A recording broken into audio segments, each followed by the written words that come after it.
অবশেষে ভেঙে গেল হাই ভোল্টেজ টিকটকার সুমাইয়া রিমুর সংসার, যার এনার্জি লেভেল দেখে মনে হতো দেশের সব পাওয়ার প্ল্যান্ট বন্ধ হয়ে গেলেও আবার 1 ঘন্টা লাইভ দিয়ে পুরো শহরকে আলোকিত করে রাখা সম্ভব। সেই সংসার না ভাঙার গ্যারেন্টি দেওয়া রিমুর জীবনেও শেষমেশ ফাটল ধরল। কিন্তু কেন? সাধারণ পাওয়ার ব্যাংকে কি আর হাই ভোল্টেজ চার্জ রাখা সম্ভব হয়নি, নাকি এর পেছনে আছে অন্য কোনো অন্ধকার রহস্য? শাকিব খানের নায়িকা হওয়ার গুঞ্জন দিয়ে ভাইরাল হওয়া রিমু দ্রুতই হয়ে ওঠে টিকটক সেলিব্রিটি, কিন্তু খ্যাতির শিখরে ওঠার পর তিনি চলে যান ধরাছোঁয়ার বাইরে। টাকা ইনকামের নেশায় সমাজের তোয়াক্কা না করে স্ত্রীকে দিয়ে ওতা ছড়িয়েছেন, আর আজ যখন প্রয়োজন ফুরিয়েছে তখন সেই স্বামী সরে পড়লেন। তাদের ঘরে একটি পুত্র সন্তান থাকলেও শেষ রক্ষা হলো না।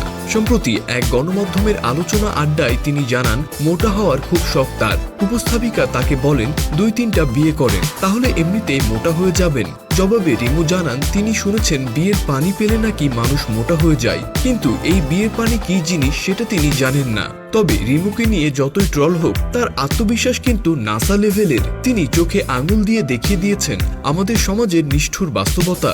রিমু আপা বলেছিলেন ছেলেরা 4 বিয়ে করতে পারলে মেয়েরা কেন পারবে না। তার এই হাই ভোল্টেজ এনার্জি আর ডোন্ট কেয়ার ভাব সত্যি গবেষণার বিষয়। সোজা কথা, সুমি থেকে ভাইরাল রিমু হয়ে ওঠার গল্পটা একেবারে সিনেমার মতোই, বরং একটু বেশি চমকপ্রদ। রিমু সাধারণ মধ্যবিত্ত পরিবারের মেয়ে, সবসময় নিজের চোখে রঙিন দুনিয়ার স্বপ্ন দেখে এসেছে। শুরুটা টিকটকে লিপসিং দিয়ে, আর এখন শাকিব খানের সিনেমার গুঞ্জন তাকে এক রাতে আলোচনায় এনে ফেলেছে। খ্যাতির নেশায় সে নিজেকে বারবার ভেঙেছে, করেছে, আবার নানা বিতর্কে জ্বলে পুড়ে ছাই হয়েছে।